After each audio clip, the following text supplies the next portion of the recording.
Coming up on the sports desk, Bishop basketball has been making headlines, not necessarily for the reason they'd like, but there are lessons in every loss, right? West boys soccer comes up short in the finals. Game, set, match. ECC's men's tennis team finds its groove. And you want to see a walk-off win in the 12th? That's on the itinerary too. We've got the who, what, where, when, and how. Let's get things started right now.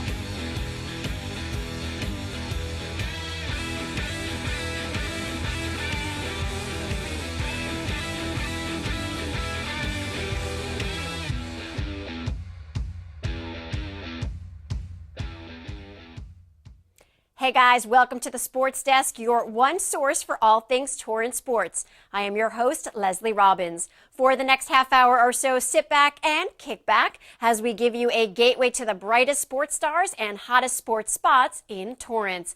Before we get to the good stuff, we want to hear from you. Here are the social media stats. I'm at Leslie Mia. The show is at the Sports Desk TV. Find us, tag us, follow me. Our program is also on Facebook. We've got email. All the details are right there on the screen. Tell us what's going on and what we need to know, because when it comes down to it, this show is all about you. Now let's get you in the know with some numbers. CIF-State Playoffs have been well underway for a couple of weeks now. Our student athletes have had some big wins along the way, and yes, some big painful losses. Before I break down games and scores, let me just say, sure, it stinks to lose. Seeing our teams become champions would have been awesome. But you know what? They are champions. Just look at all the work these kids have put into their sports. That alone makes them champions in my book. What I can also say on the matter is we can now all move forward gracefully. We hopefully learn lessons from the losses. The students take the off season to regroup, perhaps play another sport, or perhaps even graduate soon. They get to gain a bit of perspective on the matter, like it is and will be all good. Kids, the losses are just as important, if not more important, than the wins. Trust me, that will all make sense as time goes by. Okay, let's talk basketball. First up, the Sports Desk was all over the Bishop boys and girls doubleheader state playoffs versus Mater Dei that went down right in our own backyard at El Camino College. As you're probably well aware of by now, both teams did not win. The boys lost 68-53, while the girls suffered the same fate, 54-48. Let's take you back to the games. Starting with the boys, from the onset, one got the feeling the third-seeded Knights were going to have to bring their A game. Despite Bishop scoring first, the Monarchs, the 6th seed, jumped out to a 7-point lead in the first. In the second, the Knights did get within 2. Check out that beauty from Bradley Izawiro, but the Monarchs got the lead to double digits at halftime and kept the momentum going all the way to their 68-53 win. Moving on to the girls, they kicked off the doubleheader at ECC and came out very strong. The Bishop Gals led by 6 after the first quarter, but went cold in the second, scoring just 2 points and were never able to recover. Mater Dei led 36-28 at the end of the third, even though the Knights were landing some shots. And in the fourth, the Knights got as close as 52-48 on a three-pointer by Kayla Padilla. Yeah, she had a three-pointer. It was awesome. Check it out. It's going to happen right now. 1, 2, 3. Bam. But they couldn't seal the deal. Now, their coach, Noelle Quinn, definitely can be proud of her girls. I actually sat down with Noelle recently, and I already showed you part of our interview.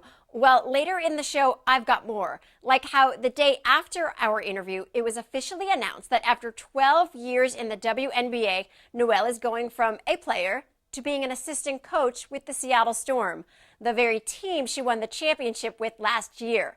And I feel like during our conversation, I was kind of onto her a bit, like I knew that gig was coming, but she stayed mum. That's later. Okay, moving on to soccer. Yes, this one was a hard one to take. West lost in the CIF Southern California Division III Regional Championship game to El Segundo 2-1. West actually lost to El Segundo about 2 weeks ago, too, in the CIF Southern Section Finals. So here we go. After earning a penalty kick in the 5th minute, Matt Ritchie beat a diving James Amaral to give the Warriors an early 1-0 lead. 30 minutes later, El Segundo answered. That they did. 1-1. Fast forward to the 53rd minute, and Warriors goalie Ethan Brandt just could not stop this goal by the Eagles, which wound up being the winning goal, giving El Segundo the 2-1 lead. I want them to appreciate what they've accomplished, not necessarily look at, hey, what we didn't do. We have a group of seniors, about 11 of them, and they led this group tremendously, and we'll do them right in terms of celebrating what they accomplished this year. The goal obviously was to get championships, but it wasn't necessarily that we were favored to do this, and so we had to come together as a team, and they did a phenomenal job, led by their seniors. I feel like people definitely look up to me because of my demeanor. I always try to hold my head high, and I don't give all the glory to myself. I don't give all the glory to one person, but we work as a team. I always like to fight hard, and I feel like I'm a pretty good loser, so I take in, I learn from it, and then we move on. These boys have such a passion for their sport. Yes, the sports desk was with them at the finals, but also at the semis and quarterfinals. Let's take you back. For the semifinals of the CIF Southern Section Division III Regional, goalie Ethan Brandt had to be the hero, and he delivered. He came up with 3 saves during the shootout to help the Warriors prevail 3-2 on penalty kicks. The game was tied 2-2 at the end of regulation and the 15-minute overtime period. There was elation on one side of the field, heartbreak on the other. The biggest thing is just seeing how excited the guys are. We didn't play our best game. We didn't play a very good first half, and we told them at half. If they wanted an opportunity to go to the state final, they had to dig deep. They had to mentally be stronger, and they took it to heart and did a great job. We're so confident in our guys. Our keeper is just incredible in terms of making the blocks, and our players are, on the flip side, getting the goals so we can get through it. So, yeah, when we went into PKs, we felt pretty good about it. We just worked together. We knew they like to play long balls over the top, so we just worked to cover each other. I was nervous, but I have a lot of faith in Ethan, and I've seen that he's saved many penalties, and I just had to trust him with it, and he saved it. Today's game went all about mentality. Basically, whoever had the stronger mentality won the game. The first goal, I saw the keeper way out of position, so I just decided to toe poke it in because that's the only thing I could do. I always believe in myself, and I can only be the hero in that situation. So when I was younger, I didn't talk that much, but all my coaches told me, you got to communicate. And so I've grown up I just try to tell them where offense is and where the ball's coming in and stuff. So I'll yell for it if it's my ball. I say away or get it out if I think it should be their ball for headers or whatever. And so I try to direct them left or right. I tell them if there's a guy streaking across, stuff like that. But it's redemption time. That's all. Redemption time.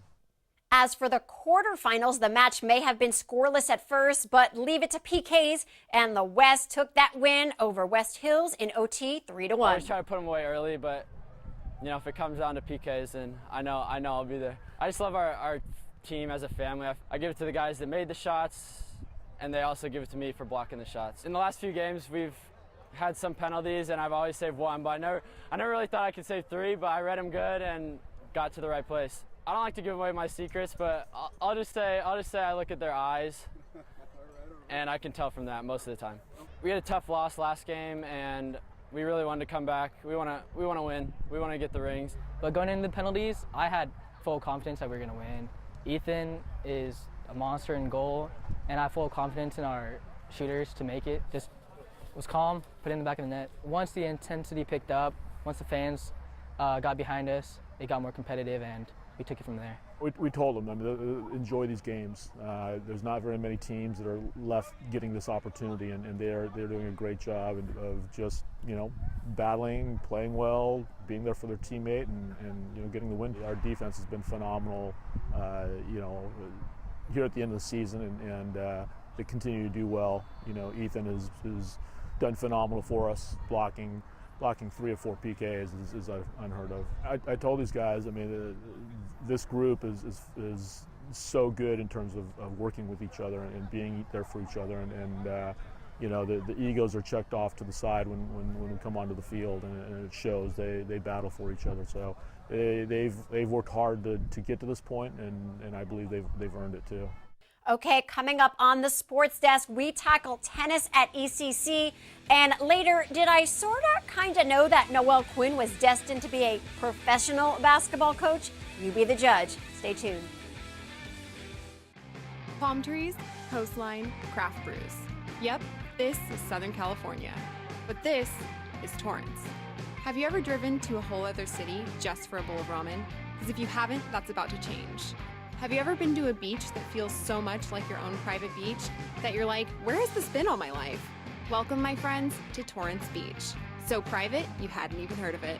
Have you ever been to a mall that had literally 2.7 million square feet of shopping? Run, don't walk to Del Amo Fashion Center. And get this, Torrance is the actual epicenter of the South Bay's craft brew industry. I guess you could say the brews are just craftier here. We also have a farmer's market that's just as much about the people as it is about the food. And even our museum scene is the best of the South Bay. All this just 15 minutes from LAX. You'll come for the city, stay for the experience, and leave as a friend. So, are you in?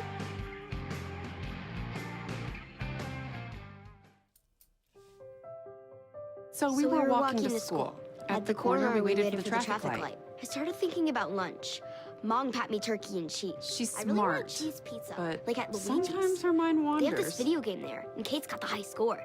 We should have a sleepover. Maybe I should pack my pajamas. I remember saying, Laura? Laura, I think I heard Mom say something. the sign says don't walk. Sometimes it's so overwhelming. When we finally got there, she gave me a hug goodbye. I really hope she doesn't I have really another hope I bad don't day have at another school bad day at today. school today. When you can see learning and attention issues from their side, you can be on their side. That's why there's Understood.org, a free online resource for the parents of the 1 in 5 kids with learning and attention issues. Here you'll get personalized recommendations, practical tips, daily access to experts, and more. Go from misunderstanding to Understood.org. Welcome back to the Sports Desk. I'm Lesley Robins. I am a huge tennis fan. I follow the ATP Tour. I like to play a bit. So naturally, when the Sports Desk was invited to cover the men's tennis team at El Camino College, I said, let's do it. Now, truth be told, they had been off to a rough start since the season kicked off a few weeks ago. They will be the first to tell you that as well. But wouldn't you know, the day our camera crew showed up, the team brought home the W. And then another. The ECC men's tennis team cruised to its first victory of the season with a 7-0 sweep over visiting Victor Valley at the ECC tennis courts. The Warriors did not drop a set in any singles match and swept both doubles matches that were played. The Sports Desk dropped in on their practice just before matches began, and they were dialed in. Just play hard. Coach been working on us all week at the working at the net. You know, moving our feet, being aggressive, not making too many unforced errors. We got off to a slow start, but at the end of the day, coach has been working on us, and we've been getting better every single practice, every single match. So I'm feeling pretty good about the season. You know, we're getting better and better. So by the end of the year, when it comes to state, I think we'll be pretty strong. It's hard to get a lot of practice time with all the rain that we've been having. We've played okay so far, I'd say. We're up just against some very tough opponents in general. We're improving every match, I'd say. We try not to get too involved in their matches once the matches get started. Just little things here and there if they are starting to look like get frustrated or whatever the case is, and we'll step in. But besides that, we kind of just let them do their own thing, trying to get them ready for when we have state coming up later on in the year. State tournament up in Ojai, because that's going to be how it is a lot of times, where we drop them off for their match and we have to get other players to other courts. So kind of getting them set up and basically prepare for that, and us not being there to help them out. My goal for myself this season is to, you know, just do the best I can personally and win as many matches as I can, you know, get to know my teammates a little bit better every day and build team chemistry. The goal will be to win it all. Well, put it out there, Casey, because the tennis gods are listening. 2 days later, the team won its second straight match and evened up its conference record with a dominant 9-0 win over visiting Mount San Antonio. The Warriors outgunned the undermanned Mounties as ECC dropped just 6 games in 4 singles matches and got 2 forfeit victories. The Warriors also scored one 8-0 sweep in doubles action. I love it. Get it? Love it. And from the tennis courts at ECC to the baseball field at Torrance High, check out this beauty. Coach Terry Dewan sent me this home video of his team's walk-off win in the 12th versus Peninsula. He also sent along details of what went down leading up to that moment. Torrance trailed Peninsula 3-0 early on, but chipped away 1 run at a time and finally tied it up on a pinch hit single by junior Luke Richardson in the bottom of the 7th. Peninsula scored 1 run in the top of the 12th, but with 2 outs in the bottom of the 12th, the Tartars capitalized on a throwing error to walk the Panthers off 5-4. No doubt some or most of those Torrance High ball players started out in Little League. The Sports Desk recently caught up with the North Torrance Little League during a fundraiser they held prior to kicking off their season. And it may have been a very chilly and very windy night, but that didn't stop these youngsters from stepping up to the plate. Today's event is a fundraiser for our league. It's here at Torrance Baseball batting cages. We're having a little food and unlimited batting practice. It's with so much rain, we're out here getting as much hitting in as we can. It's fun for all the families. They get to run around the fields, and we're earning a little money for the league. The Torrance Batting Cages invites us out, and they sponsor us to come out. The kids get to hit for $10 for 2 hours. So with all that, they kick it back to North Torrance. I just want to thank everybody for being out here. We've got all of our board members out here having a blast. And sad news to report out of South High. Assistant football coach and alum Ryan Doby passed away last week. No other details surrounding his death are available at this time. The Sports Desk is also mourning the loss of CIF Southern Section Assistant Commissioner Glenn Martinez, who oversaw football, boys and girls wrestling, and baseball. Martinez passed away after a brief battle against cancer. He was 63. We'll be right back. Listen. All it took was someone who would insist that I just try. Suddenly, everything was turned around because they judge you. You tell them, I don't need this. No one is going to understand. Unless they've been through it, how can they? Then one day you realize you feel so hopeless. I need help. I need help. You feel so hopeless. Then one day you realize unless they've been through it, how can they understand? I don't need this. No one's going to judge you. Suddenly everything was turned around because they insist that I just try. All it took was someone who would just listen.